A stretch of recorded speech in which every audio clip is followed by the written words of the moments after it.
তো আমরা আমাদের ছকটি লিখে নিয়েছি এবং এখানে হচ্ছে আমরা আমাদের পিরিয়ডের একক এবং ফ্রিকোয়েন্সির এককের সাথে হচ্ছে ইকুইভ্যালেন্স করা ট্রাই করেছি। এই ছক নিয়ে প্রচুর পরিমাণে কনফিউশন থাকে স্টুডেন্টদের মধ্যে। তো ফার্স্ট অফ অল এই ছকের প্যাচ আমরা খুলবো, এরপর হচ্ছে আমরা ম্যাথ গুলো করবো, কারণ ম্যাথ হচ্ছে আমাদের আলটিমেট টার্গেট। এক্সামিনেশনে ম্যাথ টাইপের কোশ্চেন এখান থেকে এসে থাকে। তো ফার্স্টে আমরা কি করবো, ছকের প্যাচ খুলি। লাইক এখানে আমরা কি করেছি, মেইনলি হচ্ছে আমরা পিরিয়ড এবং ফ্রিকোয়েন্সির একক ইকুইভ্যালেন্স করা ট্রাই করেছি, এবং আমরা অলরেডি জানি সূত্র থেকে যে পিরিয়ড এবং হচ্ছে ফ্রিকোয়েন্সি একটা আরেকটার ইনভার্স। লাইক হচ্ছে আমরা সূত্র যদি দেখি, পিরিয়ড ইজ ইকুয়ালস টু কি 1 ডিভাইডেড বাই ফ্রিকোয়েন্সি, বা আমরা বলতে পারি frequency is equals to 1 divided by period, right? যেখানে হচ্ছে আমাদের এই যে ফার্স্ট পিরিয়ডের ক্ষেত্রে আমাদের ইউনিট বলা হচ্ছে সেকেন্ডে যদি থাকে, মানে হচ্ছে আমাদের টি এর ভ্যালু যদি হয় 1 সেকেন্ড, তো তার ফ্রিকোয়েন্সি কত হবে? তো সিম্পল হচ্ছে আমরা সূত্র থেকে বের করতে পারি। তো 1 ডিভাইডেড বাই টি এর ভ্যালু হচ্ছে 1 second, which is equals to 1 second inverse 1, which is equals to 1 hertz। মানে হচ্ছে কোনো একটা সিগন্যালের যদি আমাদের পিরিয়ড হয় 1 সেকেন্ড, তার ইকুইভ্যালেন্ট ফ্রিকোয়েন্সি কি হবে? 1 হার্টজ। আশা করছি বুঝতে পারছেন। নেক্সট ওয়ান, যদি হয় পিরিয়ড 1 মিলি সেকেন্ড, তো সেক্ষেত্রে হচ্ছে আমাদের ফ্রিকোয়েন্সি কি হবে? তো এই ক্ষেত্রে যে টাইপেরই কাজ আপনি করেন না কেন, সব সময় মাথায় রাখবেন ফার্স্ট অফ অল হচ্ছে আপনি বেজে নিয়ে কাজ করবেন। লাইক হচ্ছে আমাদের পিরিয়ডের এককের বেস কি? সেকেন্ড, মানে হচ্ছে এখানে মিলি সেকেন্ড দেওয়া রয়েছে, ফার্স্ট অফ অল আমরা সেকেন্ডে নিয়ে নিব, এরপরে বাকি কাজ আমরা করব। এখানে আমাদের পিরিয়ড দেওয়া রয়েছে 1 মিলি সেকেন্ড। তো 1 মিলি সেকেন্ড মানে কি? 1 মিলি সেকেন্ড মানে হচ্ছে আমাদের 10 to the power minus 3 second. 1 millisecond মানে হচ্ছে 10 to the power minus 3 second পেয়েছি আমরা। এখন হচ্ছে আমরা সূত্রে বসাই 1 divided by 10 to the power minus 3 second, which is equals to 10 to the power 3 second inverse 1, which is equals to 10 to the power 3 hertz। মানে হচ্ছে কোনো একটা সিগন্যালের যদি পিরিয়ড হয় 1 মিলি সেকেন্ড, তার ইকুইভ্যালেন্ট ফ্রিকোয়েন্সি হবে কত? 10 টু দি পাওয়ার 3 হার্টজ, এবং এটাকে আমরা বলি হচ্ছে 1 কিলো হার্টজ। আশা করছি আপনার এই ছকের প্যাচ আস্তে আস্তে খুলছে। আরো প্যাচ আছে, খুলবা একটুখানি পরে।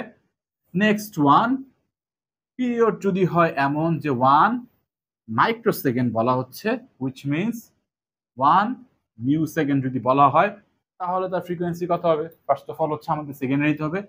1 মাইক্রোসেকেন্ড সমান সমান হচ্ছে 10 to the power minus 6 second. 10 to the power minus 6 second. এখন আপনি এখানে বসান 1 divided by 10 to the power minus 6 second, which is equals to এখানে 10 to the power 6 second inverse 1, which is equals to 10 to the power 6 hertz. তো 10 to the power 6 hertz মানে হচ্ছে আমাদের mega hertz. তো এটাকে আমরা বলতে পারি 1 মেগা হার্টজ।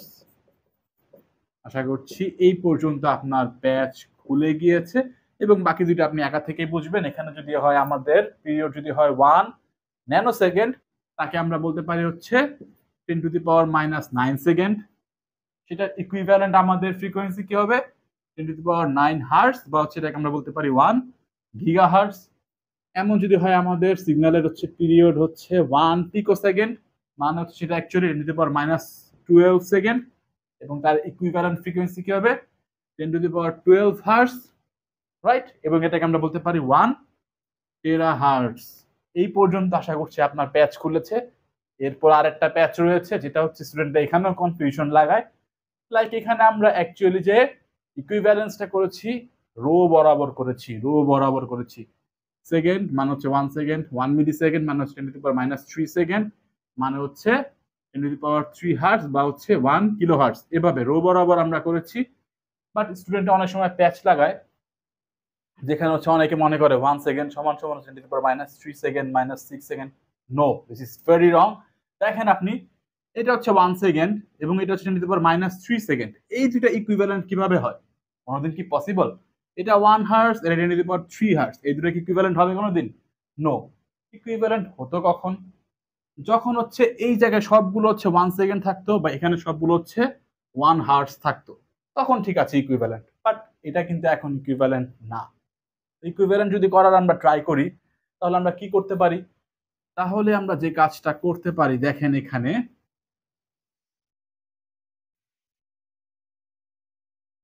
সে এই জায়গায় তো 1 সেকেন্ডই রয়েছে, এটাকে আমরা 1 সেকেন্ড বানাতে চাই। এটাকে যদি আমরা 1 সেকেন্ড বানাতে চাই, এই 10⁻³ কি হবে, এই পাশে চলে আসবে, মানে হচ্ছে 10⁻³ এই পাশে এসে হয়ে যাবে 10⁻³ এবং এটা হয়ে যাবে হচ্ছে 1 সেকেন্ড। এটাকে যদি আমরা 1 সেকেন্ড বানাতে চাই, এটা হয়ে যাবে 1 সেকেন্ড, এটা হবে হচ্ছে 10⁻6।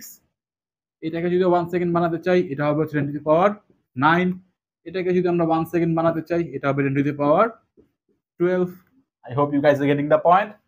সেম টু সেম যদি এটার ক্ষেত্রে এই কাজটা করতে চাই আমরা, সে এটা তো 1 সেকেন্ডই রয়েছে, মানে হচ্ছে এটা 1 হার্টজ, এটা রয়েছে হচ্ছে 10⁻³ হার্টজ। এটা কেন চাই 1 হার্টজ বানাতে, এটা 1 হার্টজ, তাহলে এটা এই পাশে এসে কি হয়ে যাবে, এটা এই পাশে এসে হয়ে যাবে হচ্ছে 10⁻³ কিলো হার্টজ। এটাকে যদি আমরা 1 হার্টজ বানাতে চাই, এটা এই পাশে এসে হয়ে যাবে হচ্ছে আমাদের 10⁻6 মেগা হার্টজ। এইটাকে যদি আমরা 1 হার্টজ বানাতে চাই, এটা এই পাশে এসে হয়ে যাবে কি 10⁻9 গিগা হার্টজ। এটাকে যদি আমরা 1 হার্টজ বানাতে চাই, এইটা এই পাশে এসে হয়ে যাবে কি 10⁻12 টেরা হার্টজ, যেটা হচ্ছে আমরা এখানে সিম্পলি লিখে দিয়েছি।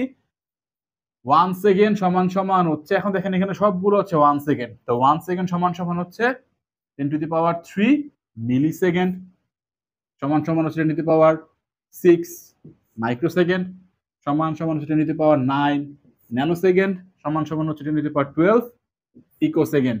আশা করছি বুঝতে পারছেন, আপনার প্যাচ খুলে গিয়েছে। এই পাশে যদি এখন দেখি 1 হার্টজ সমান সমান, তো 1 হার্টজ, 1 হার্টজ সমান সমান 10⁻³ কিলো হার্টজ, 1 হার্টজ সমান সমান হচ্ছে 10⁻6 মেগা হার্টজ, 1 হার্টজ সমান সমান হচ্ছে 10⁻9 গিগা হার্টজ, 1 হার্টজ সমান সমান হচ্ছে 10⁻12 টেরা হার্টজ।